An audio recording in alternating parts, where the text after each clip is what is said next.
नमस्कार। नमस्कार। आज हमारे सौभाग्य की बात है, हमारे साथ चैतन्य पुजारी जी हैं लक्ष्मी नारायण मंदिर के, जो द्वारकाधीश जी के मंदिर के सामने जो गोमती नदी के तट पर है, जहां मीठे पानी के 5 कुंड हैं। आप देखिए कितना प्रभु की कृपा है। समुद्र का सारा जल जो है खारी होता है, लेकिन उस मंदिर में जो 5 कुंड हैं, आजकल क्योंकि ये सुदामा जो पुल है, सुदामा सेतु जो बना है वो बंद है, तो वहाँ जाने में सबको समस्या हो रही है। तो आज हम बहन जी से बात करेंगे कि पहले तो अपने मंदिर के बारे में जानकारी दीजिए, वो 5 कुंड क्या हैं और वो क्यों मीठे स्रोत है वहाँ का। प्रथम बात तो इस भूमि का नाम चक्र तीर्थ था। चक्र तीर्थ क्यों था? द्वारका नगरी के पहले की बात कर रहा हूँ कि जब ब्रह्मा जी ने ब्रह्मांड की रचना की और ब्रह्मा जी के ब्रह्मांड की रचना करने के बाद उसने सनकादिक ऋषि की उत्पत्ति की। अपना मानस पुत्र सनकादिक ऋषि और नारद जी, उसका उत्पत्ति हुआ। सनकादिक ऋषियों ने सोच लिया कि मेरे पिताश्री ने इतना बड़ा ब्रह्मांड बनाया है तो उसकी यात्रा करनी है। तो ब्रह्मा जी से आदेश लिया और आदेश लेने के बाद ब्रह्मा जी की आज्ञा लेकर ब्रह्मा जी ने बनाया हुआ तीर्थ का उन्होंने परिक्रमा की, लेकिन किसी स्थल पर उसको शांति नहीं मिली। हर जगह जहाँ गए था अशांति मिली, अपड़ा तपड़ी मिली। वो वापस आ गए तीर्थाटन करके ब्रह्मा जी के पास और ब्रह्मा जी को विनती किया कि पिताश्री, हम पूरा आपका बनाया हुआ ब्रह्मांड घूम के आए, हमें कहीं बैठने की जगह नहीं मिली, कहीं शांति नहीं मिली। तब ब्रह्मा जी ने आदेश दिया कि आपने किसी का मार्गदर्शन लिया, किसी को गुरु बनाया। तब उन्होंने अपना भूल स्वीकार किया, किसी को गुरु नहीं बनाया था। तब ब्रह्मा जी को ही पूछा कि हम किसी को गुरु बनाइए। तब उस ब्रह्मा जी ने बताया कि मेरा जो मानस पुत्र है नारद, उस नारद का मार्गदर्शन लीजिए, उसको प्रणाम कीजिए और उसका आशीर्वाद लेकर आप फिर से ब्रह्मांड की परिक्रमा करें। तब नारद जी के पास चारों भाई गए और उसको विनती किया। तब उस विनती उसकी सुनकर नारद जी ने बताया, नारद जी ने अपनी ऊर्जा के द्वारा उसको आध्यात्मिक शक्ति दिया और उस आध्यात्मिक शक्ति द्वारा उन्होंने कहा कि ब्रह्मा जी ने जो ब्रह्मांड बनाया है, ब्रह्मा जी ने ब्रह्मांड की जो रचना की है, उसकी लंबाई चौड़ाई कितनी है वो नाप लेने के लिए ब्रह्मलोक से ब्रह्मा जी ने अंकुश फेंका है। जो अंकुश जिस भूमि पर गिरा है उस भूमि का नाम है कुशस्थली। तो आपको मैं आध्यात्मिक दृष्टि देता हूँ। तो जैसे वेद व्यास जी ने महाभारत काल के अंदर में संजय को आध्यात्मिक दृष्टि दिया था, वैसी दृष्टि नारद जी ने सर्वप्रथम सनकादिक ऋषि को दिया।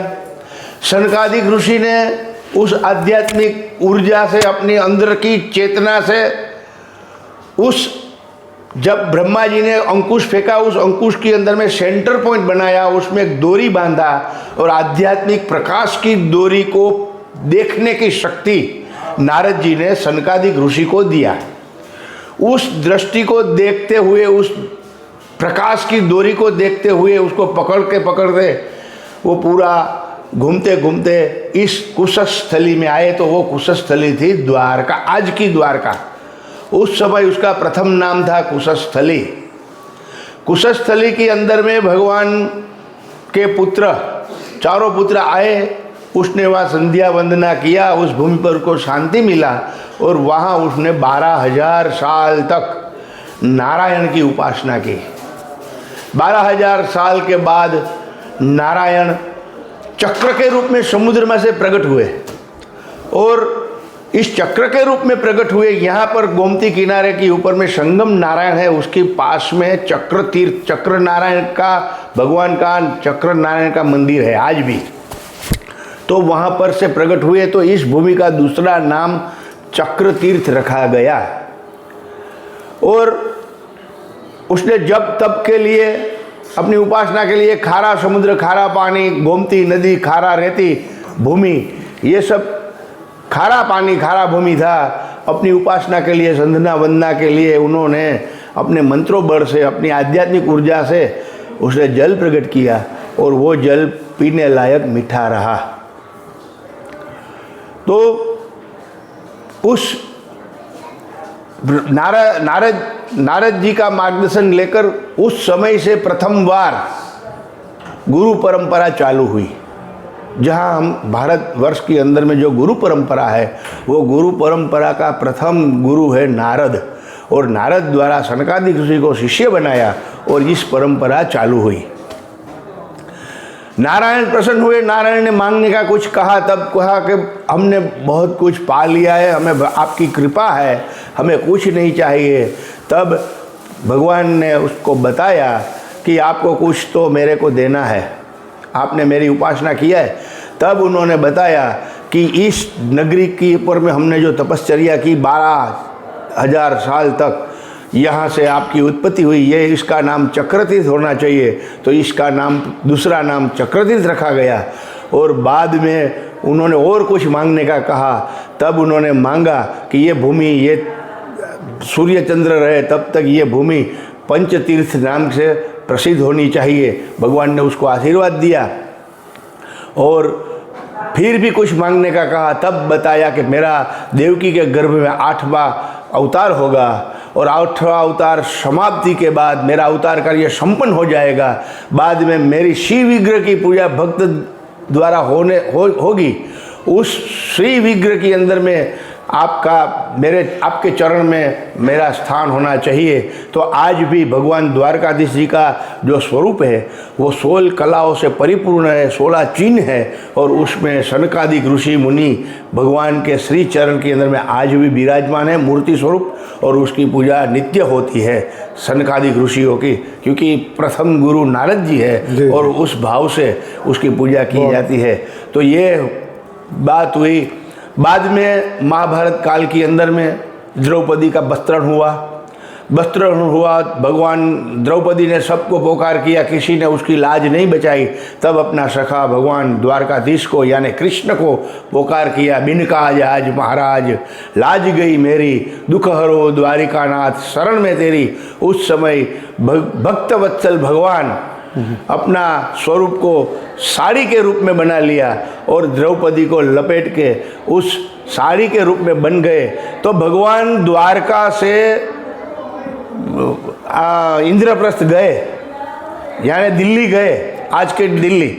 वहाँ जब गए तो वो सामने पार जो लक्ष्मी नारायण का मंदिर है, उस लक्ष्मी नारायण मंदिर से भगवान का एरोड्राम था, वहाँ पर गरुड़ जी को उसने आह्वान करके बुलाया और गरुड़ ऊपर सवार होकर वो हस्तिनापुर गए और हस्तिनापुर के अंदर में द्रौपदी की रक्षा की। इसलिए इस भूमि का 2 प्रकार का महिमा है।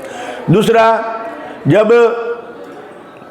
भगवान कृष्ण की भूमि बन गई और भगवान कृष्ण की भूमि बन जाने के बाद नारद ऋषि ने सोचा, जो आकाश के अंदर में सप्त ऋषि है, वो सप्त ऋषि को आदेश दिया कि उस भूमि का महिमा बढ़ाना है। भगवान कृष्ण ने सुवर्ण का नगरी द्वारका बनाया है, तो उस भूमि को तीर्थ के रूप में माना जाए। भक्त लोग, वैष्णव लोग उसको अपनी पवित्र भूमि माने, इस वजह से आप उसका तीर्थाटन करो। तो सप्त ऋषि में से 5 ऋषि मुनि द्वारका आए उस समय, और द्वारका आके उस भूमि को पसंद किया। और उस पांचों ऋषि अंगिरा, अत्रि, पुल्ल, क्रतु, ये 5 ऋषियों ने अपनी मंत्र शक्ति से 12 साल तक उसने तपश्चर्या की। 12 साल तपश्चर्या के लिए उसको संध्या वंदना, स्नान करने के लिए पानी की आवश्यकता थी। उस समय उन्होंने 5 तीर्थ का आह्वान किया, उसने 5 नदियों का आह्वान किया, और उस खारे भूमि, खारे जमीन, समुद्र के बीच के अंदर में उस 5 तीर्थ को प्रकट करके उसमें संध्या वंदना करके भगवान के पास में वरदान मांगा, जब तक ये पृथ्वी आबाद रहे तब तक ये पानी हमने जो उत्पन्न किया है 5 नदी का आह्वान करके, वो पानी पीने लायक मीठा रहना चाहिए। आज भी वो पंच नद तीर्थ के नाम से प्रकट है। है और उसका 3 प्रकार का अलग अलग महिमा है। ऐसा दंत कथा भी है कि पांडव जब आए तो पांडवों को प्यास लगी, द्वारका की यात्रा करने के लिए पांडव आए, तब उन पांडवों ने भी अपना मंत्रों शक्ति से, अपनी आध्यात्मिक ऊर्जा से पानी को प्रकट किया। ऐसी दंत कथा है, इसका क्या लिखा जोखा नहीं मिलता है। तो 5 पांडवों के कुएं के रूप में आज उसकी प्रसिद्धि मिली है।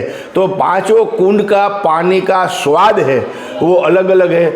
कोई बोलते हैं युधिष्ठिर सत्यवादी था तो उसका जो पानी का स्वाद है उस प्रकार का है, भीम का अलग है, अर्जुन का अलग है, नकुल का अलग है। ऐसा दंत कथा से वो उसके साथ में जुड़ा हुआ है। तो ये पंचनद तीर्थ लक्ष्मी नारायण है, जो सनकादिक ऋषियों को नारायण के रूप में गरुड़ के ऊपर सवार होकर भगवान आए थे, तो वहाँ उस स्वरूप का दर्शन है। 3 स्वरूप है एक साथ में। गरुड़ जी के ऊपर में भगवान लक्ष्मी और नारायण, गोद में लक्ष्मी जी है और ऐसा दैदीप्यमान स्वरूप का मंदिर है। और उसकी यात्रा करने से, पंचनद तीर्थ की यात्रा करने से 5 नदियों का, 5 ऋषियों का, शनकादिक ऋषियों का, नारद का और ब्रह्मांड की उत्पत्ति का फल अनायास दर्शनार्थियों को मिलता है। ऐसी सुंदर तीर्थ भूमि है। सब भक्तजन को विनती है, जब द्वारका आइए तो गोमती तीर्थ के ऊपर में स्नान किए और 5 का कुंड है, वो 5 कुंड का जल अपने घर पे जैसे गंगा जल ले जा सकते हैं, वैसी रीत से अपने घर में वो ले जा सकते हैं। ऐसी व्यवस्था मंदिर प्रशासन की ओर से की हुई है। सबको जय द्वारकाधीश, जय लक्ष्मी नारायण। ये कब खुलेगा वैसे, कब तक खुलेगा पुल?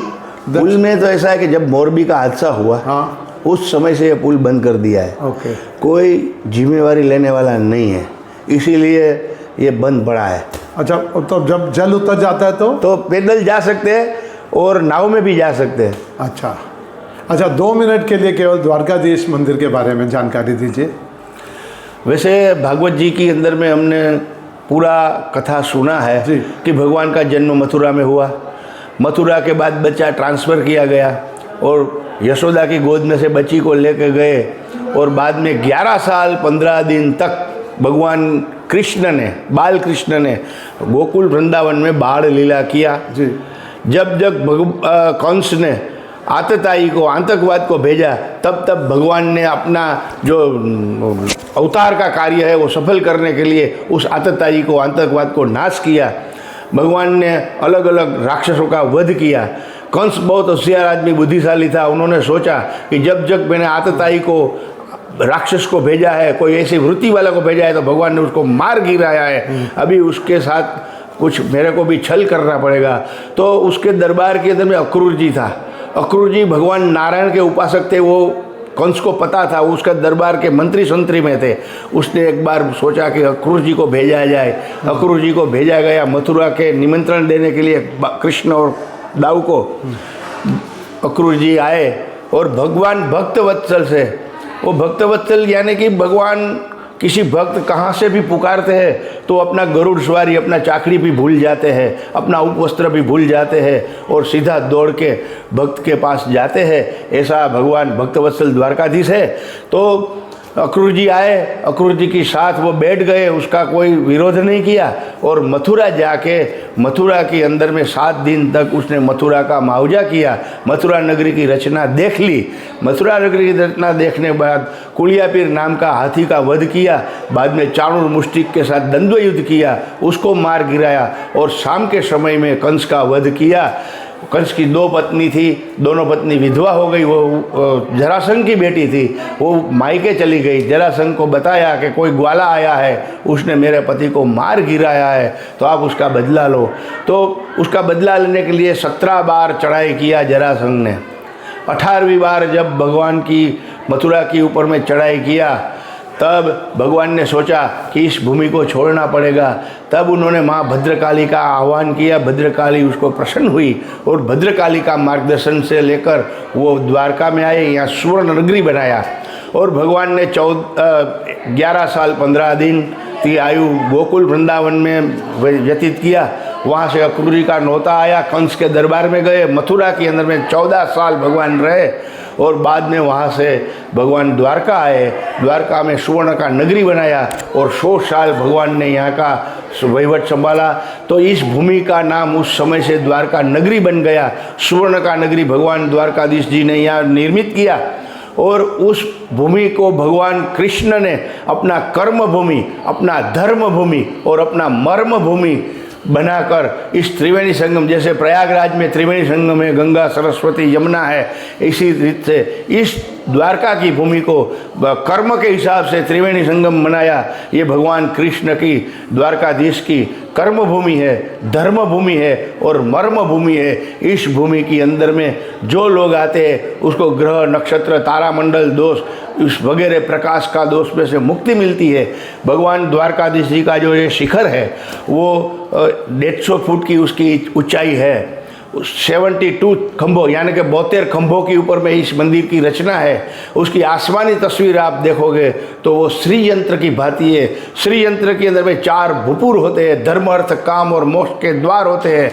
ऐसे इस भूपुर की रचना है और उस भूपुर के अंदर में भगवान खुद मोक्ष के स्थान पर विराजमान है। इसलिए भगवान कृष्ण ये द्वारका की नगरी को मोक्षदायिनी द्वारका से कहलाया जाता है। धर्म के द्वार से हमें अंदर जाना मिलता है, धर्म के द्वार से अंदर जाके मोक्ष द्वार में भगवान का दर्शन मिलता है। वो दर्शन करने के बाद हमको वापस आना है, वापस आके हमें कर्म करना है। वो कर्म धर्म के हिसाब से करना है। वो कर्म करने से हमें धर्म के हिसाब से उसका अर्थ का उपार्जन करना है और उस अर्थ का जो विनियोग करना है वो किसी का अहित न हो, ऐसी प्रकार से इस धन का विनियोग करना है। और उस विनियोग के द्वारा जब हमारा अंत समय आता है तब भगवान वैकुंठ से उसका दूत हमको लेने आता है। ऐसी भावना इस मंदिर परिसर की है और इस प्रकार की ये रचना है। कछुए के आकार के पूरा मंदिर का परिसर है और इसके ऊपर में श्री यंत्र की भांति ये जगत मंदिर है। जगत मंदिर के अंदर में 7 मंजिला है। अयोध्या मथुरा माया काशी कांची अवंतिका पूरी द्वारावतीश्चैव सप्तैताम मोक्षदायिका। इस तरफ 7 मंजिला है, इस तरफ 4 मंजिला है, 4 धाम का 4 मंजिला है, 7 पुरी का 7 मंजिला है। शिखर का दर्शन मात्र से यात्रिक को, भक्तजन को अनायास का सप्तपुरी और 4 धाम की यात्रा का फल